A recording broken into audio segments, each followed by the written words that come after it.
ఇవాళ పల్లెల్లో నగరాల్లో నివసిస్తున్న భారతదేశపు స్త్రీది కూడా ఈ అంతరంగాన్ని ఇట్లా మనం అంచనాకి రాగలిగితే జమీలియా పాత్ర కిర్గిస్తాన్కి పరిమితం చేయకుండా సోవియట్ యూనియన్లో అంతర్భాగమవుతున్న ఒక రిపబ్లిక్ దేశంగా దాన్ని చూడకుండా ఆ యొక్క కుటుంబ సంబంధాల్లోని స్త్రీ యొక్క స్వేచ్ఛను మన భారతీయ కుటుంబ సంబంధాల్లోకి స్త్రీ పురుషుల సంబంధాల్లోకి జమీలియాని మనం తీసుకురాగలిగితే జమీలియాను అట్లా చూడగలిగితే ఈ నవల మనకు ఖచ్చితంగా ఒక గొప్ప జీవన అనుభవాన్ని ఇవ్వడమే కాదు, పురుషునిగా మన ఆధిపత్యం ఏ దశలో ఎట్లా ఉండకూడదో మనకు అవగాహనలోకి వస్తుంది.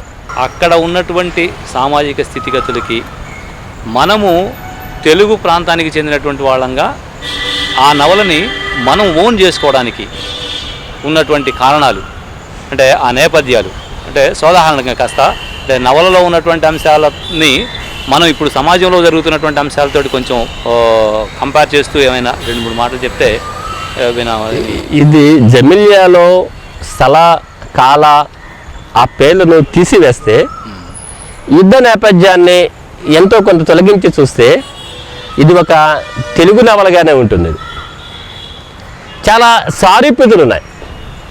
ఒక ఒక ఒక ఒక భాషలో వచ్చినటువంటి ఒక జమీలియా నవల దాదాపుగా 150 భాషలలోకి ప్రపంచ భాషల్లోకి అనువాదమైందంటే ఆ యొక్క స్థానిక సంస్కృతి మన యొక్క సంస్కృతి ఎక్కడో చోట సంలీనం కాకపోతే కలవకపోతే మనం దాన్ని ఒక పరాయి నవలగానే చూడడానికి అవకాశం ఉంటుంది.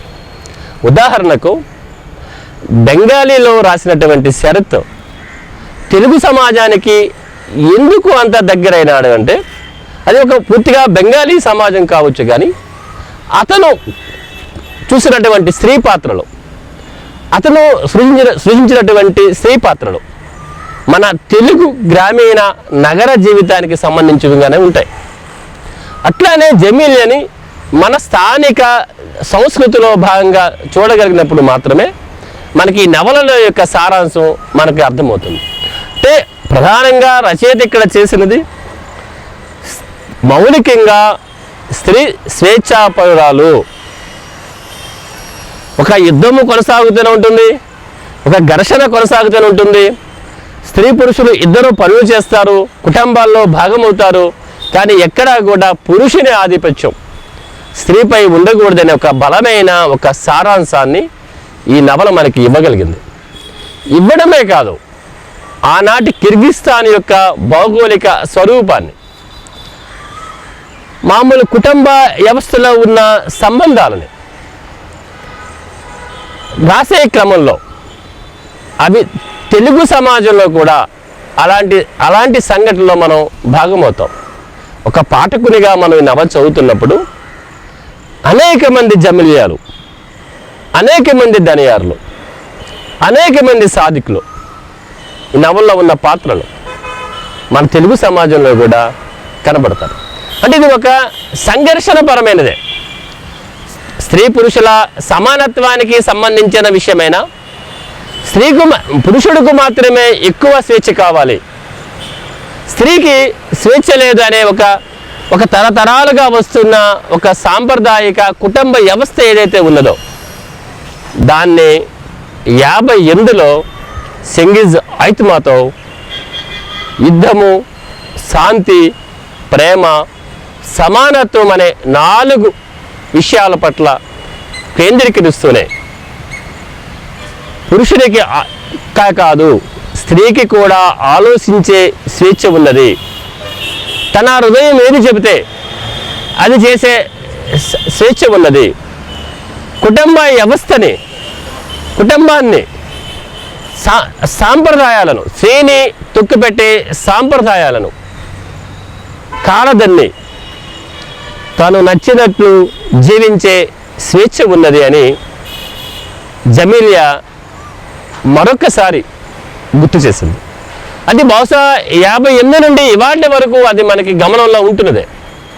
నిజానికి జమీలియా నవలను చెంగిజ్ ఐత్మాతోవ్ అతను ప్రారంభించిన క్రమం చాలా విలువైంది నేను అనుకుంటాను. నేను జమీలియా నవలను జమీలియా చిట్టి మరిది 15-16 ఏళ్ళ పిల్లవాడితో ఆ మొత్తం కథను చెప్పించే ప్రయత్నం రచయిత చేస్తాడు. అంటే జమీలియా తన వదిన గురించి తన మరిది చెబుతున్న కథ ఇది.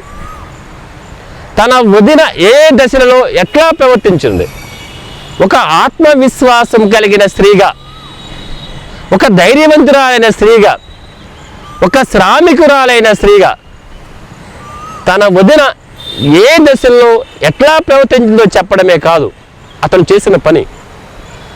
దనియారుతో తన వదిన వెళ్ళిపోవడం చాలా సబబైన విషయంగా అతను చివరికి ముగిస్తాడు దాన్ని. తన సొంత అన్నను కాదని, యుద్ధరంగం నుండి తిరిగి వచ్చిన తన సొంత సోదరుడు కాదని, తమ ఉమ్మడి వ్యవసాయ క్షేత్రంలో పనిచేస్తున్న దనియార్ లాంటి ఒక సైనికుడితో తన వదిన ప్రేమలో పడడం, అతని కోసం తన కుటుంబాన్ని వదిలిపెట్టి దనియార్తో వెళ్ళిపోవడం అనే విషయాన్ని ఈ మరిది వైపు నుండి రచయిత చెప్తాడు. అంటే నాకు అర్థమవుతున్నటువంటిది దీంట్లో ఒక విషయం ఏంటంటే, జమీలియా కథ మొత్తాన్ని కూడా జమీలియా మరిది ద్వారా చెప్పిస్తున్నాడు అని చెప్పంటే రచయిత అప్పటికే జమీలియా ఆశిస్తున్నటువంటి స్త్రీ సామాజిక అంటే సమానత్వం ఏదైతే ఉందో ఆ సమానత్వం పురుషుడి ద్వారా చెప్పిస్తున్నాడు. కాబట్టి అప్పటికే ఆ సొసైటీలో ఉన్నటువంటి పురుషుల్లో కూడా అటువంటి స్త్రీ సమానత్వానికి సంబంధించినటువంటి భావాలు చోటు చేసుకుంటున్నాయి అనేది బహుశా రచయిత ఉద్దేశం అయి ఉంటుందా, ఆ కారణంతో అట్లా రాసి ఉంటాడా అనేటటువంటిది మీరు బహుశా అయ్యుండొచ్చు. అతను చిట్టి మరిదిని రచయిత చాలా సందర్భాల్లో చెప్తాడు ఆయన. అంటే ఆ చిట్టి మరిది కూడా చాలా ప్రజాస్వామికంగా ఉంటాడు ఆయన. దనియార్ జమీలియాల కలయికలను అతను ఒక శత్రు ద్వేషంతో చూడ్డు ఆయన. చాలా ప్రేమపూర్వకమైన కలయికగానే అతను ఆ నవలంతా నడపగలిగినాడు ఆయన. ఉదాహరణకు వాళ్ళిద్దరూ నిలుచున్న లేదా కలిసిన సన్నివేశాన్ని ఈ చిట్టి మరిది ఒక చిత్రలేఖనంలో దాన్ని చిత్రిస్తాడు ఆయన. అంటే తన వదిన ఒక పరాయి పురుషుడు కలిసి ఉన్న ఒక సందర్భాన్ని ఈ మరిది చాలా ఆనందంగా చాలా ఉద్వేగంగా చిత్రిస్తాడు. అంటే అతనిలో ఉన్న బీజాలు మీరు అడిగినట్లుగా ఒక ప్రజాస్వామిక బీజాలు ఏవైతే ఉన్నాయో, తన వదిన తన అన్న ఆస్తి కాదు, తన సొంత ఆస్తిగా అన్న తన వదిన భావించడానికి వీల్లేదు, అన్న యుద్ధ రంగంలో ఉంటే ఉండనియే కాక, అన్న దేశం కోసం పనిచేస్తే పనిచేయచ్చునుండే కాక, కానీ తన వదిన యొక్క హృదయం ఏదైతే ఉన్నదో, తన వదిన యొక్క స్వేచ్ఛ ఏదైతే ఉన్నదో, అది చాలా ఇంపార్టెంట్ అయిన ఒక ముఖ్యమైన అంశంగా ఆ మరిది జమీలియా మరిది చిత్రిస్తాడు. మీరు ఇంకో ప్రశ్న కూడా అడిగినారు, ఈ సమాజానికి జమీలియా ఎట్లాంటి ఒక ఉదాహరణగా నిలుస్తుందని. ఇవాల్టి స్త్రీలకు జమీలియా ఎట్లా ఒక ఆత్మవిశ్వాసం కలిగిన స్త్రీగా కనబడుతూ ఉందని. అయితే 2 ఉదాహరణలు. సింగిజ్ ఆత్మతో చాలా ప్రతిభావంతంగా అతను ఒక మారుతున్న ఆసియా దేశాల ప్రజల జీవన స్థితిగతుల్ని జమీలియా ద్వారా చిత్రించే ప్రయత్నం చేస్తున్నాడు ఆయన. అంటే అతను మౌలికంగా 2-3 నవలలు మన తెలుగులో వచ్చినాయి. ఒకటి తల్లి భూదేవి, ఒకటి తొలి ఉపాధ్యాయుడని 2వ నవల కూడా. 3 నవలలు మన తెలుగులో అత్యంత ప్రాచుర్యం పొందినాయి. ఈ 3 నవలలని మన తెలుగులో అంతగా ఓన్ చేసుకోవడానికి, తమదిగా భావించడానికి ప్రధానమైన కారణం జమీలియా నివసించిన కాలంలో ఉన్న ఆనాటి సమాజపు వైరుధ్యాలు ఏవైతే ఉన్నాయో, స్త్రీ పురుషుల మధ్య ఉన్న వైరుధ్యాలు ఏవైతే ఉన్నాయో, స్త్రీ పురుషుల మధ్య ఉండేటువంటి ఒక దూరం ఏదైతే ఉన్నదో, అది ఇవాటి సమాజంలో కూడా ఉన్నది. ఇంకా అవశేషం అయితే మిగిలి ఉన్నది. నిజానికి ఇవాటి సమాజం కూడా ఒక పూర్తిగా ప్రజాస్వామికీకరణ చెందలేదు స్త్రీ పురుషుల విషయంలో. పురుషుని యొక్క ఆధిపత్యం ఇవాటికి కొనసాగుతూ ఉన్నది. స్త్రీ దాన్ని అంగీకరించే ఒక మామూలు హృదయం లేని శరీరంగా, ఒక శిలగా మిగిలే ఒక సందర్భం ఇవాటి సమాజం కూడా దాన్ని చూస్తూ ఉన్నది. అయితే రచయిత ఈ సమాజం మారాలని 58లో అతను రాసే క్రమంలో, అతను చూసే క్రమంలో అనుకున్నట్టుగానే మనం ఈ నవల గురించి మాట్లాడుకునే క్రమంలో, దీని ముగింపు పలికే క్రమంలో స్త్రీ పురుషులు ఒక రెండు సమాంతర రేఖలుగా ఇవాటికి మనం భావిస్తున్న ఒక సమాజంలో ఉన్న మనం ఇద్దరు కూడా ఒకరి అభిప్రాయానికి ఒకరి విశ్వాసాన్ని ఇంకొకరు గౌరవించాల్సిన అవసరం ఉన్నది. అది ఒక సోషలిస్టు సమాజమైన, అంటే ఒక ఆస్తి సంపంపిణీ జరగాలనే ఒక సమాజమైన, అది ఒక ప్రజాస్వామిక సమాజమైన, స్త్రీ పురుషుల మధ్య ఉండాల్సింది కేవలం ఒక రకమైన ఆధిపత్య ధోరణి కాకుండా ఒక స్వేచ్ఛ, సమానత్వము అనే అంశాల వారిగా మనం ప్రయాణం చేయగలిగినప్పుడు, ఒక సమాజం ప్రయాణం చేయగలిగినప్పుడు, బహుశా అక్కడ సింగీజ్ ఆయుతమవుతూ నుండి మన ఈనాటి రచయితల వరకు ఆశిస్తున్న సమాజం ఇదే. అయితే మనం ఈ నవలని ఒక సామాజిక దృష్టికోణం నుండి, ఒక యుద్ధము జరుగుతున్న ఒక నేపథ్యం నుండి, ఒక రష్యన్ సమాజం ఒక సోవియట్ యూనియన్గా ఆవిర్భవించి సోషలిస్టు క్రమంగా ఎదగడం, అంటే ఒక పెట్టుబడిదారీ సమాజం నుండి ఒక సోషలిస్టు క్రమానికి ఎదుగుతున్న దశలో హఠాత్తుగా ఏది ఊడిపడదు, అన్నింటినీ మనం సరిచేసుకోవాల్సి ఉన్నది. కుటుంబ సంబంధాలలో కూడా మన సంబంధాలను సరిచేసుకోవాల్సి ఉంటుంది, అవి కూడా ప్రజాస్వామికీకరణ చెందాలి అనే ఒక ఉద్దేశంని బలంగా చెప్పినవాడు సింగీజ్ ఐతోమాతో. అది జెమిలియా పాత్ర అనేది దాదాపుగా 60 ఏళ్ళుగా తెలుగు సమాజంలో, బుద్ధిజీవుల్లో, ఆలోచన పరుల్లో ఎందుకు స్థిరపడి ఉన్నదంటే, జెమిలియా చాలా మామూలు స్త్రీ మాత్రమే ఆమె. కాకపోతే ఒక చైతన్యవంతమైన స్త్రీ అయి ఉండవచ్చు, ఒక ఆత్మవిశ్వాసం తొలగిసలాడిన స్త్రీ అయి ఉండవచ్చు, లేదా ఒక శ్రామిక స్త్రీ అయి ఉండవచ్చు, పురుషులతో సమానంగా పనిచేసే ఆనాటి సమాజంలో ఒక మహిళ అయి ఉండవచ్చు. కానీ ఆమెకి ఒక హృదయం ఉన్నది.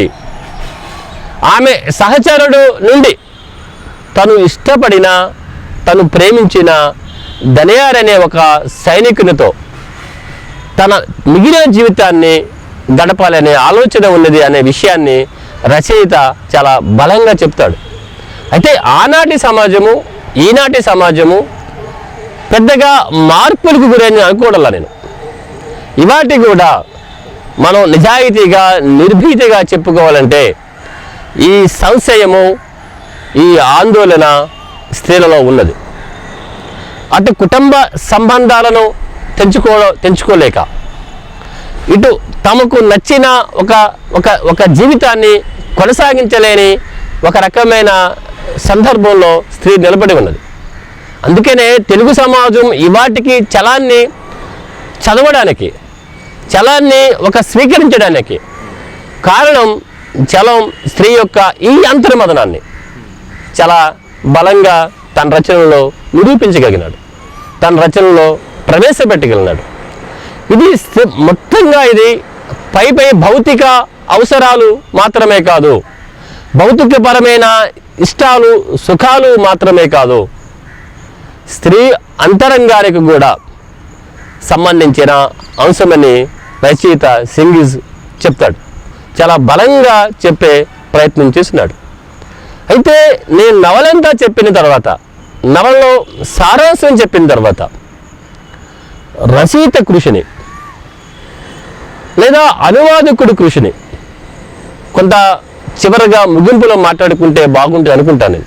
సాధారణంగా ఏ రచన అయినా సరే దానిలో ఉన్నటువంటి ఇతివృత్తాన్ని, లేకపోతే దాంట్లో ఉన్నటువంటి వస్తువుని మాట్లాడుకోవడంతో పాటుగా ఆ రచయిత శైలి విన్యాసాలు కానీ, ఇంకోటి ఏంటంటే మనం ఇక్కడ గమనించాల్సినటువంటిది, ఇది తెలుగులోకి ఉన్నవ లక్ష్మణరావు గారు తీసుకొచ్చారు, సో ఉప్ప లక్ష్మణరావు గారు తీసుకొచ్చారు.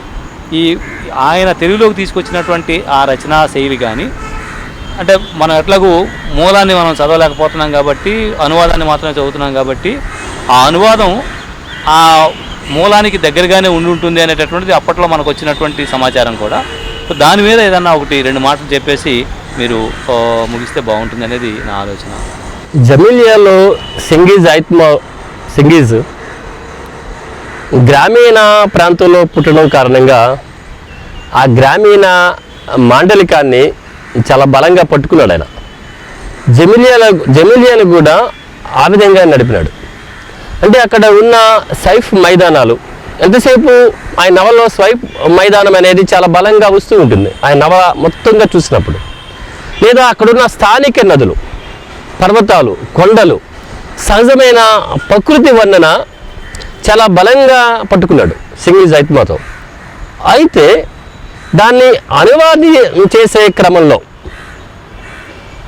ఈ ఉప్పల లక్ష్మణరావు ప్రధానంగా ఆయన ఉత్తరాంధ్ర ప్రాంతపు మాండలికాన్ని, అదే ఉత్తరాంధ్ర ప్రాంతపు మాండలికాన్ని ఆ నవలలో చొప్పించే ప్రయత్నం చేయడం వలన ఆ నవలకు అదనపు విలువ ఎట్లా వచ్చింది అంటే స్థానిక భాషలో ఉన్నటువంటి పదాలను ఉత్తరాంధ్ర మాండలిక భాషతో మిళితం చేయడం వలన తెలుగు పాఠకులు ఇది తమ యొక్క జీవన అనుభవాన్నే తమ తమ తమ గ్రామంలో ఉన్న ఒక స్త్రీ యొక్క జీవన అనుభవాన్నే చెబుతున్నట్లుగా అనిపించింది. ఇది చాలా అనువాదకుని కృషిని ఇక్కడ మనం చాలా బలంగా చెప్పుకోవాల్సిన అయితే అవసరం ఉన్నది. ఉప్పల లక్ష్మణరావు చాలా చదువుకున్నవాడు, చాలా నవలల్ని తెలుగు చేసినవాడు, స్వయాన రచయిత. కాబట్టి అతను తన స్థానిక మాండలికాన్ని చాలా వరకు ఈ నవలని అనువాదం చేసే క్రమంలో ఉపయోగించగలిగినాడు.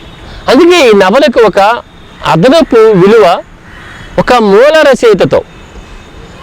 రచయితతో పాఠకుడు ప్రయాణం చేసేటటువంటి ఒక సౌకర్యం లభించింది. అది ఉప్పల లక్ష్మణరావు లాంటి ఒక అనువాదకునికి సాధ్యపడే అంశమని అనుకుంటాను. అంటే భావజాలపరంగా అతను ఆ యొక్క కథా వస్తువుని అతను దాంతో సమ్మిళితం కావచ్చు, కానీ అనువాదం చేసే క్రమంలో ఎక్కడో కిర్గిస్తాను భాషలో వచ్చినటువంటి ఒక నవలను దాన్ని తెలుగులో చేసే క్రమంలో వచ్చే ఇబ్బందులు చిన్నవి కావాలి. దాన్ని ఎంతో ఒక నేర్పరితనం తన సొంతంగా ఒక సృజనశీలి అయి ఉంటేనే సాధ్యపడుతుంది. ఆ పదాలను అక్కడి పదబంధాలు లేదా పదాలను స్థానిక భాషలో, స్థానిక మాండలికంలో, భాష కాదు స్థానిక మాండలికంలో సమ్మిళితం చేసినప్పుడు మాత్రమే అది సాధ్యపడింది. జమిలియా అలా తెలుగువారి ఆడపడుచుగా ఒక ఆత్మవిశ్వాసం, ఒక స్వేచ్ఛ, ఒక సమానత్వం కోరుకున్న ఆడపడుచుగా మిగిలిపోవడానికి కారణం ఒక అనువాదకుడిగా ఉప్పల లక్ష్మణరావు కృషి ఎంతైనా ఉంది. చాలా విలువైనటువంటి విషయాలు చెప్పారు కృష్ణ గారు మీరు. నిజానికి జమీలియా తెలుగు పాఠకులకి, తెలుగు ప్రాంతానికి కూడా చిరపరిచితమైనటువంటి పేరే. అది దాన్ని మళ్ళీ ఒకసారి కొత్త పాఠకుల కోసం పరిచయం చేయటం, అలానే ఆ పాత వాళ్ళైనప్పటికీ కూడా మళ్ళీ దాన్ని జ్ఞాపకం తెచ్చుకొని దాన్ని ఆనందించేటటువంటి విధంగా మళ్ళీ ఆ రకమైనటువంటి ఇదంతా కూడా పరిచయం అంతా కూడా చేశారు. మీరు చాలా బాగా పరిచయం చేశారు. మీకు ధన్యవాదాలు తెలియజేస్తూ ఈ కార్యక్రమాన్ని ముగిస్తున్నాను. ధన్యవాదాలు. చాలా సంతోషం కలిగించే విషయము, జమిలియాని తెలుగు సమాజానికి, తెలుగు ప్రేక్షకులకు పరిచయం చేసే అవకాశాన్ని నాకు కలగజేసినందుకు మీ అందరికీ హృదయపూర్వక ధన్యవాదాలు చెబుతూ నాకు ఈ అవకాశం ఇచ్చినటువంటి మీరిటి అందరికీ కూడా ధన్యవాదాలను, నా యొక్క నమస్సులను తెలియజేసుకుంటున్నాను.